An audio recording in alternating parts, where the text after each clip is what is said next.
Olá pessoal, vamos ao nosso estudo bíblico. Nesta oportunidade vamos estudar a carta de Paulo aos Gálatas, capítulo 6, versos 11 ao 18.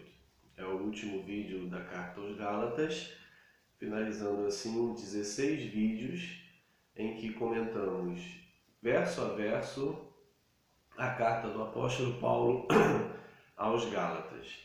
E nessa finalização, nesses últimos versos, vamos perceber que neles há uma retomada conclusiva, em que dois temas são utilizados ao longo da carta, são retomados, mas de forma conclusiva. A questão da circuncisão e a questão dos opositores, daqueles que poderíamos chamar de cristãos judaizantes que, representando a Igreja de Jerusalém, saem pelo mundo e visitando as igrejas, também principalmente as fundadas por Paulo, e mostrando que o evangelho que Paulo pregava não estava de acordo com o evangelho de Jerusalém, que consistia em não apenas crer em Jesus Cristo que morreu e se entregou pelos nossos pecados, mas também em guardar a lei, circuncidar, ter a marca na carne da pertença ao povo de Deus. As questões em pauta na carta aos Gálatas refletem duas linhas teológicas naqueles dias, em torno dos anos 40 e 50 do primeiro século. O evangelho da circuncisão a partir da igreja de Jerusalém e o evangelho da incircuncisão a partir da igreja de Antioquia. No entanto, Paulo nos mostra no capítulo 2 da carta aos Gálatas que há um momento em que a igreja de Antioquia, representada por Barnabé, se une à igreja de Jerusalém, representada por Pedro, e Paulo então precisa opor-se aos dois e, com essa atitude, ele não diz lá no texto como terminou, se ele conseguiu convencer Pedro e Barnabé, é provável que por ele não mencionar, ele não tenha convencido, é provável então que ali há um corte de relacionamento entre Paulo e a igreja de Antioquia. Assim, Paulo vai ser questionado, acusado de ter um ministério próprio, autônomo, sem a recomendação de carta ou qualquer tipo semelhante das igrejas de Jerusalém e da Antioquia. Assim ele vai enfrentar esses opositores itinerantes, como já aconteceu, como acontece na carta aos Coríntios, é evidente lá que ele enfrenta esses opositores lá que desqualificam o seu ministério apostólico, e na carta aos Gálatas também o reflexo é o mesmo. Itinerantes, profetas itinerantes vêm à Galácia e para rever e reformular o evangelho que Paulo pregava ou pregou aos Gálatas, e com isso eles conseguem persuadir os Gálatas, ou pelo menos a maioria dos cristãos da Galácia, para abandonarem aquele formato de evangelho que Paulo lhes anunciou e seguir o evangelho que continha a guarda da lei com a fé em Jesus Cristo. A reação de Paulo a essa intromissão desses profetas itinerantes na Galácia se revela na carta que ele escreve aos Gálatas que temos estudado. Então, os dois temas principais são retomados nesses versos finais, que são a questão da circuncisão e a questão dos opositores, daqueles que vêm às igrejas paulinas introduzir um evangelho alternativo em que constitui a fé em Jesus Cristo que se entregou pelos nossos pecados, somado às marcas da circuncisão e das obras da lei, dos ritos judaicos, tornando assim aquele gentio um judeu, um judaizante, um prosélito do judaísmo. Bem, o verso 11, ele diz: Vede com que letras grandes vos escrevi de meu próprio punho.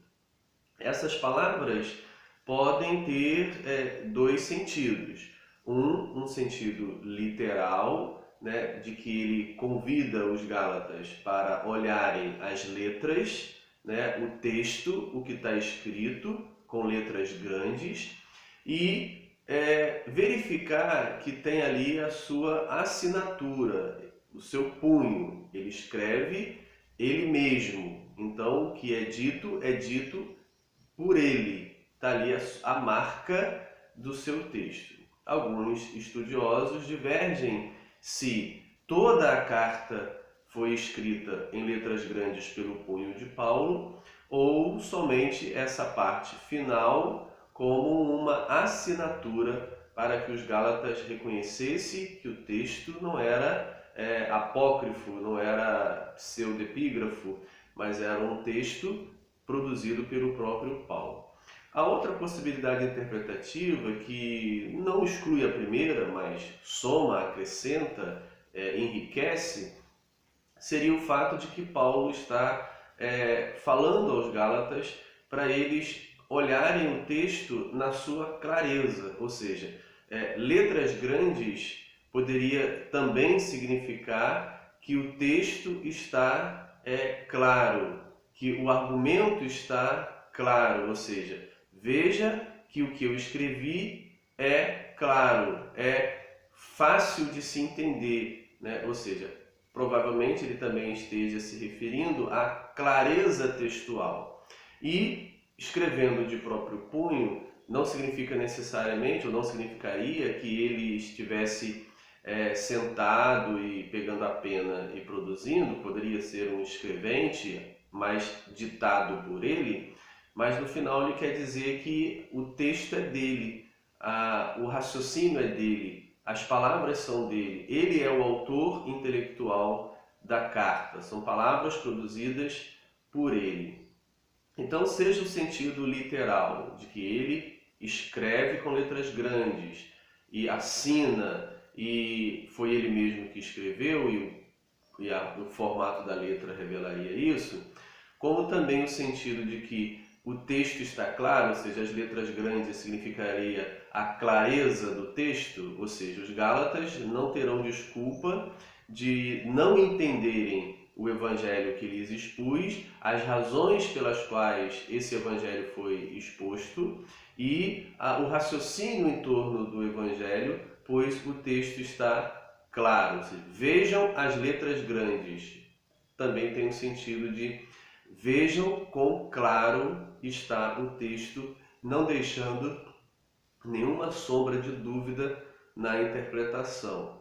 Bem, esse apelo de Paulo, ele pode também ser tomado por nós no restante dos textos do Novo Testamento ou das Escrituras de forma completa, Antigo e Novo Testamento.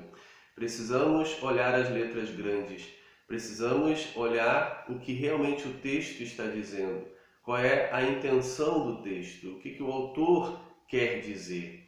Precisamos olhar as letras grandes, porque precisamos nos deter à clareza do texto, o que o texto realmente está dizendo. Por quê?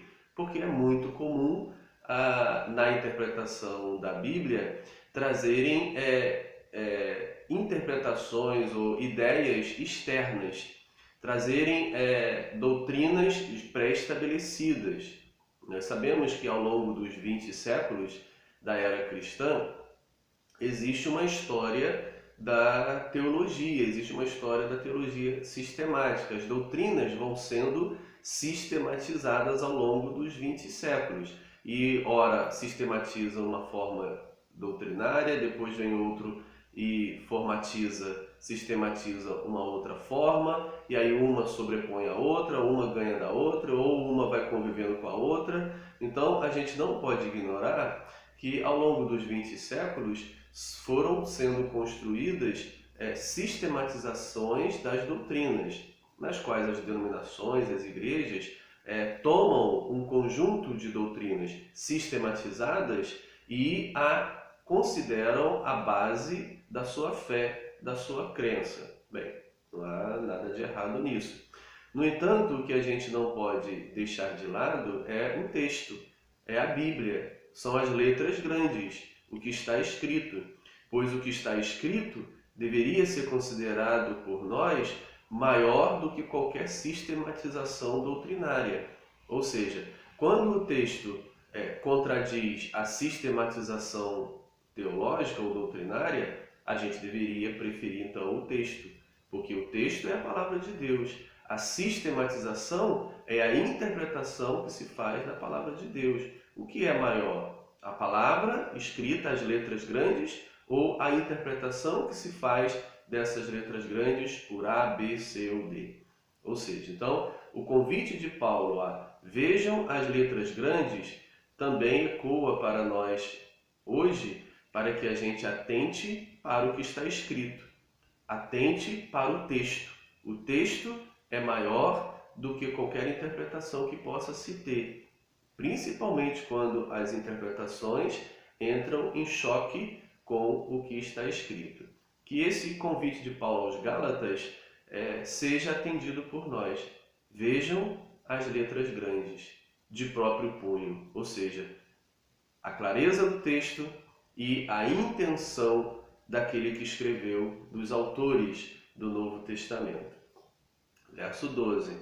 Todos os que querem ostentar-se na carne, esses vos constrangem a vos circuncidardes, somente para não serem perseguidos por causa da cruz de Cristo. Bem, aí ele toma os dois temas nesse verso, a questão da circuncisão e a questão dos opositores. Qual é a razão para essa revisão evangélica que esses autores, que esses itinerantes, que esses cristãos judaizantes estão fazendo, não apenas na região da Galácia, mas em Corinto e provavelmente em todas as igrejas paulinas?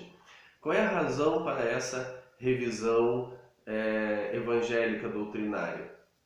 Paulo diz, a razão é para que eles ostentem-se.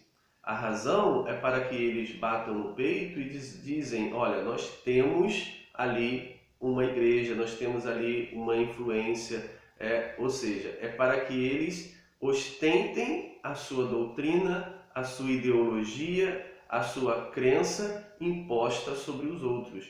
Não tem uma intenção de salvação, não tem uma intenção de trazer bênção, trazer paz, trazer esclarecimento, ou seja, não se pensa no ouvinte, não se pensa no evangelizado, não se pensa no indivíduo, não se pensa no outro. O objetivo é egoísta, é para que eu me ostente, que a minha ideia prevalece, vence, é imposta e muitos a seguem. Então Paulo revela aos Gálatas as intenções desses itinerantes, que não estão preocupados com os Gálatas, mas estão preocupados em ostentar-se, em impor a sua ideologia para que então possam se gabar de que eles, no seu conjunto ideológico, conseguem ter um número de igrejas grande, um número de seguidores grandes e, em consequência a isso, Paulo diz, para não serem perseguidos por causa da cruz de Cristo.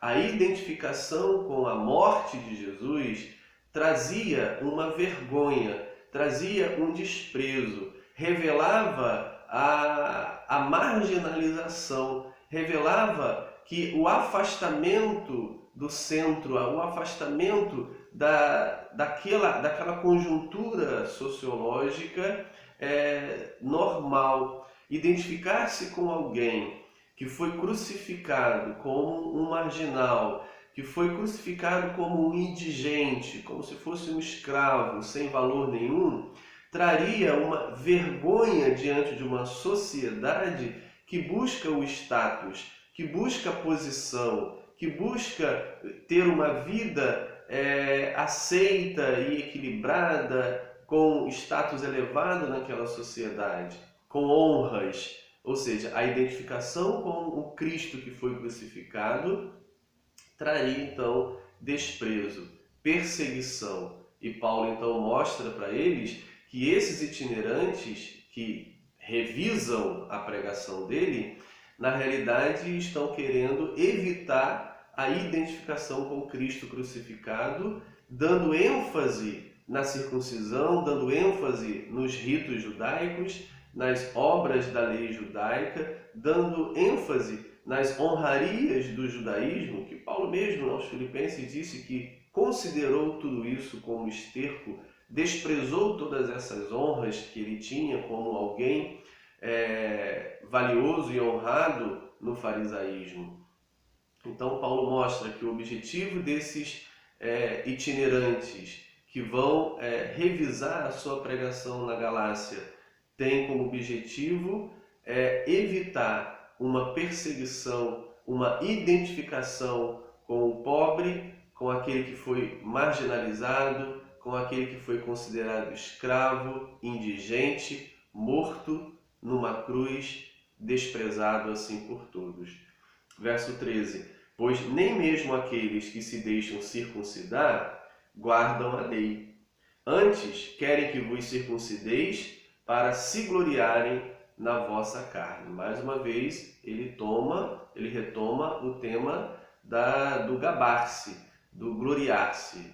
Repete, para com isso dar ênfase, que o objetivo desses itinerantes é gabar-se, é orgulhar-se em cima do grupo que conseguem arrastar, que conseguem convencer. E para eles, como Paulo revela assim, não estão preocupados com a guarda da lei, mas sim com a circuncisão, com a marca na carne da identificação, da pertença ao povo de Israel.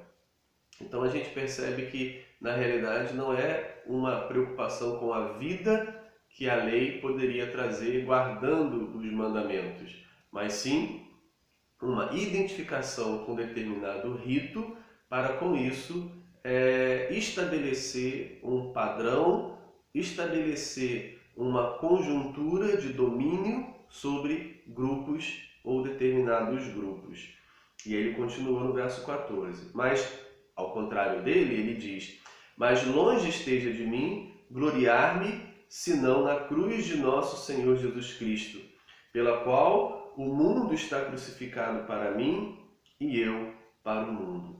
Ou seja, ao contrário desses itinerantes que vêm revisar o Evangelho paulino, ele não procura gloriar-se, ostentar-se nos seus próprios méritos. Ele diz aos Filipenses, poderão lá conferir na carta aos Filipenses, que ele abre mão de todos esses méritos que, como irrepreensível na lei, obtinha por essa posição. Mas ele quer gloriar-se apenas na cruz de Jesus Cristo, no qual o mundo está crucificado para ele. O mundo aqui tem um símbolo de autossuficiência, ou seja, uma vez que eu me circuncido, eu faço um gesto, uma ação pela qual vou me gloriar. Eu me circuncidei, eu me glorio nesse ato e a partir desse ato eu pertenço ao povo de Deus. Paulo então diz: eu não quero me gloriar em ações que trazem status para mim, em ações que eu mesmo possa fazer. Ou seja, o mundo está morto para mim, o mundo está crucificado para mim, significaria que a autossuficiência, a minha autossalvação está crucificada, está morta. Eu não busco a minha autossalvação, eu confio naquele que me salva. E eu me identifico com sua cruz, porque na sua cruz ele se entregou pelos meus pecados. Crucificado para o mundo tem o sentido de crucificar a sua autossuficiência, a sua autoconfiança, a sua autossalvação e confiar naquele que se entregou pelos nossos pecados, como ele mesmo vai dizer no capítulo 1, verso 4. Pois nem a circuncisão é coisa alguma, nem a incircuncisão, mas o ser nova criatura. Pois bem, esse verso já foi retomado, ou está sendo retomado do capítulo 5, verso 6, onde ele vai dizer: porque em Cristo Jesus nem a circuncisão, nem a incircuncisão tem valor algum, mas a fé que atua pelo amor. Não é a circuncisão que vai determinar a minha pertença ao povo de Deus, mas a fé em Cristo crucificado pelo amor. E a minha ação ágape, a minha ação de amor e de entrega à semelhança de Jesus Cristo. Como ele diz, mas o ser nova criatura, o ser uma nova criatura gerada em Cristo Jesus.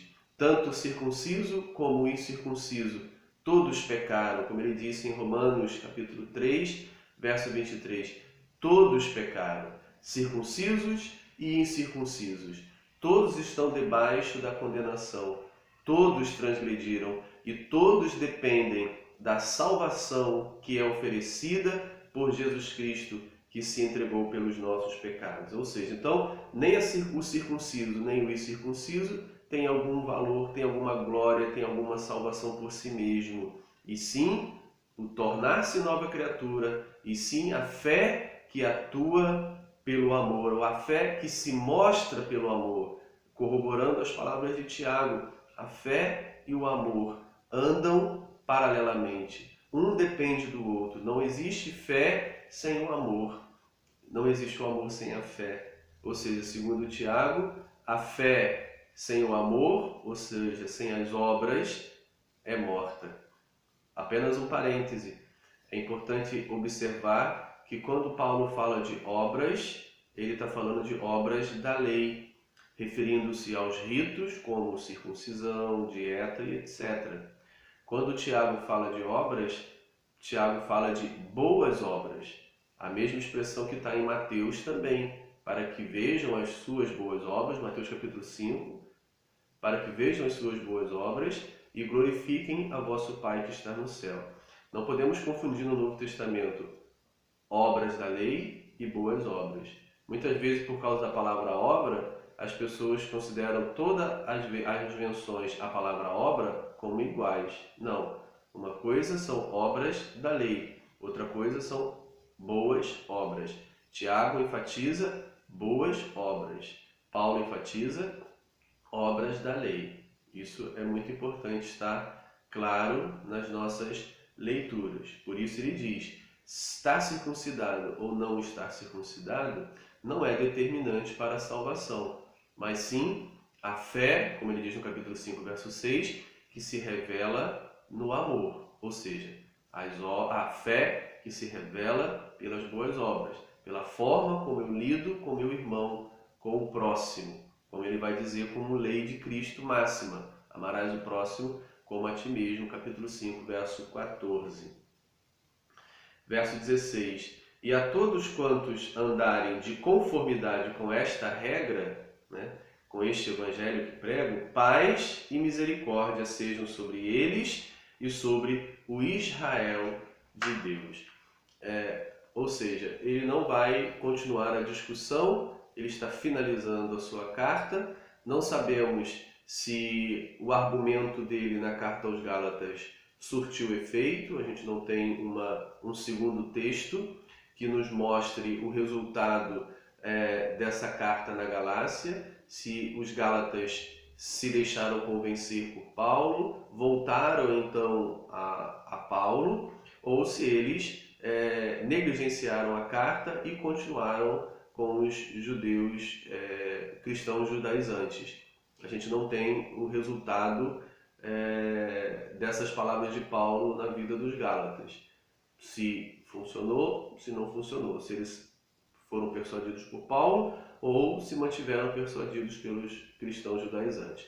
Mas uma coisa Paulo diz: o que eu pude fazer eu fiz, o texto está claro, os argumentos estão claros, está aí posto, vocês então decidam se vão seguir o que eu ensino ou se vão seguir os cristãos judaizantes. A todos quanto andarem de conformidade com esta regra, ou seja, a todos quanto aderirem ao evangelho que prego, então ele diz: paz e misericórdia sejam sobre eles e sobre o Israel de Deus.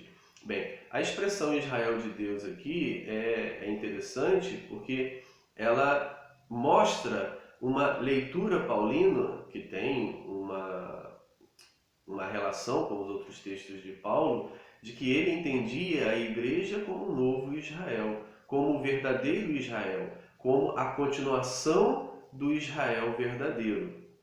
Bem, um exemplo disso é quando ele vai se referir ao Israel, não esse aqui mencionado, na primeira carta aos Coríntios, capítulo 10, verso 18, quando ele vai dizer: considerai o Israel segundo a carne. Não é certo que aqueles que se alimentam dos sacrifícios são participantes do altar? Bem, então, aqui ele quer dizer com Israel segundo a carne. É aquele Israel lá de Jerusalém, do templo, que faz os sacrifícios, os sacerdotes que oferecem os sacrifícios e comem dos sacrifícios. Então, ele estabelece Israel segundo a carne, como ele vai dizer na própria carta aos Gálatas, na interpretação que ele faz de Sara e Agar, ele também utiliza essa ideia do Israel segundo a carne e do Israel espiritual. Por exemplo, ele vai dizer no capítulo 4, verso 24, falando sobre Sara e Agar: estas coisas são alegóricas, porque estas mulheres são duas alianças. Uma, na verdade, se refere ao Monte Sinai, que gera para a escravidão. Esta é Agar. Ora, Agar é o Monte Sinai na Arábia e corresponde a Jerusalém atual, ou seja, equivalente ao Israel segundo a carne, de 1 Coríntios capítulo 10, verso 18, que está em escravidão com os seus filhos. Mas a Jerusalém lá de cima é livre, a qual é nossa mãe. Então, duas Jerusalém, uma da terra, uma carnal, que está em escravidão, e uma celestial, que é livre. Assim como ele revela duas Jerusalém, assim ele revela dois Israel. Um segundo a carne, segundo os preceitos, segundo as normas, segundo a genealogia, segundo o sangue, segundo as instituições judaicas, e outra, o Israel de Deus, que seria equivalente a Jerusalém celestial. Bem, com esse Israel de Deus, ele significa, ele se dirige, ele se refere aos crentes em Jesus Cristo, pois ele mesmo na carta aos Gálatas, capítulo 5, se não estou enganado, ele vai dizer sobre os verdadeiros filhos de Abraão. Deixa eu ver se eu encontro aqui a referência. Os verdadeiros filhos de Abraão não são aqueles gerados no sangue, mas são aqueles da fé. Ou seja, capítulo 3, versículo 7. Sabei, pois, que os da fé é que são filhos de Abraão. Então, com isso, ele tem dois tipos de filhos de Abraão: o segundo a carne e o segundo a fé. Dois Israel, segundo a carne, e o Israel de Deus. E duas Jerusalém, a atual e a do céu. Com isso, ele sempre está opondo ao povo de Israel a partir da circuncisão, a partir das obras da lei, a partir da genealogia, da descendência, e o Israel segundo a fé, que aí se refere à igreja. A igreja, para Paulo, é o verdadeiro Israel, é o novo e verdadeiro Israel, que não apenas está circunscrito à carne, ao sangue, à pertença a partir da descendência, mas sim é caracterizado pela pertença a partir da fé em Jesus Cristo, que se entregou por nós. Verso 17: quanto ao mais, ninguém me moleste, porque eu trago no corpo as marcas de Jesus. A identificação de Paulo com Jesus crucificado ia além da confissão da fé, mas ia também na vida prática, no seu próprio corpo. Aos Coríntios, ele vai dar uma lista de situações difíceis, de perseguições, de sofrimentos que ele passou. E cada sofrimento, cada dor passada por Paulo era em prol da evangelização do mundo, era em prol de levar o evangelho a Jesus Cristo. Então, para ele, isso, já no final da sua vida, é o grande argumento, ou seja, não é tanto o que eu falo, mas é também o que eu vivi, o que eu fiz. As minhas obras acompanham a minha fé. Os meus sofrimentos, as minhas entregas, as minhas dores pelo Evangelho revelam a minha fé em Jesus Cristo. Então, quanto ao mais, ninguém me moleste, porque eu trago no corpo as marcas de Cristo. Ou seja, é como palavras de quem diz: não sei se vocês vão se deixar persuadir pelas minhas palavras. Espero que sim. Acredito em vocês. Acredito que o Espírito de Deus pode agir no coração de vocês e trazer vocês de volta à sensatez, ao Evangelho que lhes preguei. Mas, caso não seja isso, não me moleste, não me atormente. Ou seja, fiz a minha parte, cumpri o meu propósito, me entreguei por vocês, sofri por vocês, anunciei o Evangelho a vocês, e agora, se vocês optam por um Evangelho alternativo, então não me moleste mais, não me perturbem mais, me deixem em paz. E aí finaliza com aquela bênção presente também em Filipenses 4:23 e Filemão 25. A graça de nosso Senhor Jesus Cristo seja, irmãos, com o vosso espírito. Amém. Ou seja, até nas palavras finais de bênção, ele não desiste dos Gálatas.